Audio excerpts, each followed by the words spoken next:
Երբ նայեցինք Վահագն Խաչատուրյանի դեմքին խոսելուց մտածեցինք հեսա չոք կգնա Ալիևի մոտ։ Լավ է գոնե նստած էր խոսում, չոք չգնաց։ Այս պարագայում երբ դեռ Արցախյան գոյության պայքարի ժամանակ բոլոր Արցախահայությանը դարձրեցին վտարանդի, ունես զրկեցին,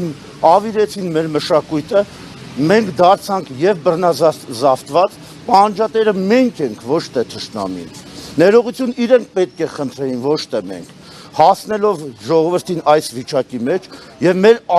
ազգային արժանապատվության հաշվին վարել այնպիսի կսած քաղաքականություն, դա չի բխում հայ ժողովրդի շահերից։ Փաշինյանը ասում է, որ դրանք Ադրբեջանի տարածքն են եւ վերադարձրել են։ Լավ, ես ձեզ մի լուսանկար ցույց տամ, թույլ տվեք։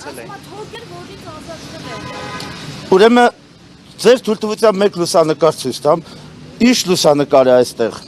Սարդարապատի հուշահամալիրը, որտեղ գլուխ է խոնարհում եւ հարգանքի տուրք մատուցում Հեյդար Ալիևը։ Իրենք ընդունել են, չէ՞ որ մենք Սարդարապատում ունեցել ենք բարոյական պահանջ։ Իրենք ընդունել են, չէ՞ որ մենք ունեցել ենք Պարոն Ալիև, տես քո հայրը ոնց է հարգանքի տուրք մատուցե եւ գլուխ խոնար է Սարդարապատի հուշահամալիրում։ Տես, բռնազավթածը մենք ենք, պահանջատերը մենք ենք, ոչ թե դուք։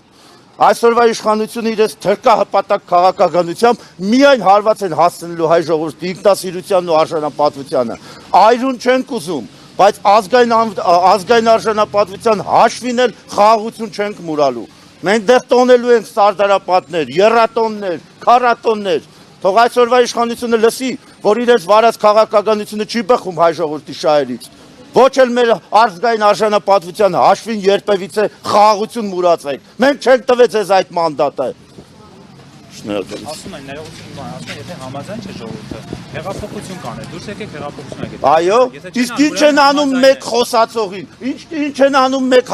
մարդը մի արտահայտություն է անում, մարդը մի բան տանում, բանտարկում են։ Ու այնպեսի ճնշումներ, որ մարդը բանտարկվելուց հետո 10 օր հետո հայտնվում է սայլակների վրա։ Հեղափոխություն, հանա ասում էր հենց ժողովուրդը պահանջի, ես հլու հնասած գնդագահարեն, փող գնդագահարեն մեզ։ Մենք այդպեսի բան չենք պահանջում, մենք ասում ենք արժանապատիվ քաղաքականություն վարի։ Եթե դու ստացել ես այդ մանդատը ժողովրդի շահերից, դու գնա պահանջի։ Մեկ անգամ դու գերիների համար խոսացիր, մեկ անգամ սպասում ես իրեն ողորմածությանը, երկու գերի հանձնի թե չէ, այն էլ իշ գնով։ Այսքան հանդիպումներ ես ունենում, մեկ անգամ գերիների մասին խոսեցիր։ Ինչի մասին ենք մենք հիմա խոսում։ Գնում եմ միայն տեսնի իր 4-րդ կարգի ցորեն ես ստանում, ուրախանում ես, ադրբեջանական բենզին ես բերում, ուրախանում ես։ Հետո խոսում ես թալան հետ բերելուց ու լափից։ Ինչի այսօրվա դրությամբ խաղաղությունը բենզին էր ուզում բերեր, Պարսկաստանը 100 անգամ էժան ձեզ բենզին էր տալի։ Բերեիր։ Չէ, պետք է թշնամու պահանջները կատարվեր։ Այսօրվա դրությամբ մեր իշխանությունները միայն ու միայն հարված են հասցնելու մեր ազգային արժանապատվությանը։ Եթե կան հարցեր, խնդրեմ։ Մարտիրոսյան Սևակ։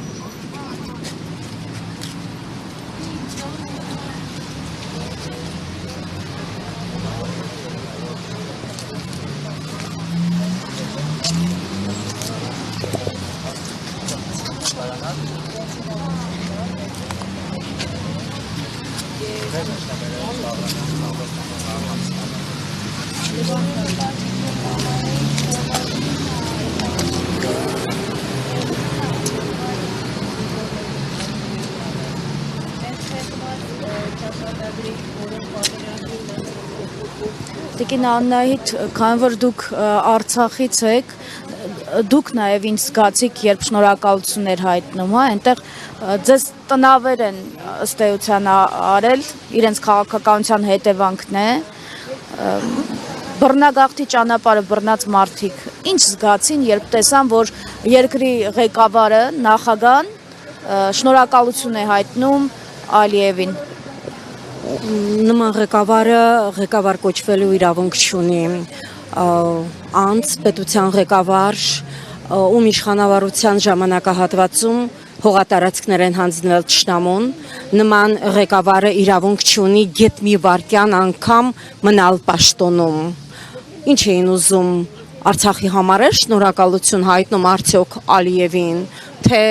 Արցախն էլ անշուք էր, ամեն ինչ անշուք է, Հայաստանի տարածքները անշուք են, դրանք մեր պատմական հողերը չեն, դրանք ադրբեջանական տարածքներ են, տարածքային ամբողջականությունն են Ադրբեջանի, ինչի համար է շնորհակալություն հայտնում, շատ հետաքրքիր է, իսկ պարոն Վահագն Խաչատուրյանը տեղյակ է արցախցիների խնդիրներից, ինչ կարգավիճակում են, գոնե կարգավիճակ մենք ունենք, իհարկե ոչ, ինքը չի լուծել ոչ մի խնդիր, Հայաստանի իշխանավորների այս կլանի հետ միասին չի լուծվել գեթ մի հարց, սրանք լրիվ անիրատեսական ծրագրեր են, որոնցով թոզ են փչում թե արցախայության, թե հայաստանաբնակների աչքին։ Ըստ իրենց տրամաբանության, ոչ թե Արցախն ենք կորցրել, այլ գտել ենք Հայաստանը։ Իրոք գտել ենք Հայաստանը, իսկ Հայաստանը առանց Արցախ հետ ոնց կլինի, մոռացել է ինքը, որ մեծ հայքի 10-րդ նահանգներ Արցախը, թե կիսատ պռատ տարածքներով հայրենիք պետականություն են կերտում, այդ ոնց են իրենք դա պատկերացնում, ես ուղղակի չեմ հասկանում, իմ ուղեղի մեջ չի տեղավորվում, ինչ են անում, երբ ինքը չի կարողանում լուծում տալ այն հարցին, թե Արցախցին ինչ կարգավիճակ ունի, ՀՀ քաղաքացի է, թե ով է, երբ Հայաստանի պետական սահմանից դուրս Արցախցին համարվում է Հայաստանի Հանրապետության քաղաքացի, այսինքն օտարը ճանաչում է նրան քաղաքացի, իսկ Հայաստանի Հանրապետությունը չի ճանաչում, գետ ունի մի որոշում, մի փաստաթուղթ, լինելով Հայաստանի Հանրապետության նախագահ, ունենալով սահմանադրական լիազորություններ, մենք գիտենք, որ 5-րդ գլխի 123-րդ հոդվածը եւ ընդհանրապես այդ ամբողջ գլուխը վերաբերվում է նախագահի պաշտոնավարման եւ պաշտոնական լիազորություններին, պատասխանատվության ու իրավունքներին, պարտականություններին, երբ մի անգամ ինքը բացել է Հայաստանի Հանրապետության գլխավոր օրենքը սահմանադրությունը եւ կարդացել այդ հոդվածները, գետ մի անգամ ինքը նայել է, տեսնի այդ սահմանադրության մեջ ինչ է գրված, ասում են սահմանադրություն փոխենք, այն չի համապատասխանում ներկայիս Հայաստանի Հանրապետության ապրելակերպին, բնական է, եթե պետությունը զարգանում է, ինքը արդեն չի համապատասխանի, պիտի փոփոխություններ մտցվի, բայց եղածը իրենք պահպանում են գոնե, ինքը տեղյակ է իրեն ինչ է վերագրված, ինչ իրավունք ունի ինքը, ինչով պիտի զբաղվի հանրապետության նախագահը, թե հռչակել են խորհրդարանական հանրապետություն 2015 թվականի դեկտեմբերի 6-ին, մտածել են դա սոսկ փաստաթուղթ է թղթի վրա եւ բոլոր լիազորությունները պիտի վերապահվի կառավարությանը եւ վարչապետին եւ իրականացնեն այնպիսի գործառույթներ, որոնք սահմանադրորեն իրենց չեն վերապահված։ Այս կուզեի այդ հարցերի պատասխանները ստանալ Հայաստանի Հանրապետության պաշտոնավարող նախագահից, տեսնենք, որ լիազորություններն է իրեն վերապահված ինքը իրականացնում եւ ինչ է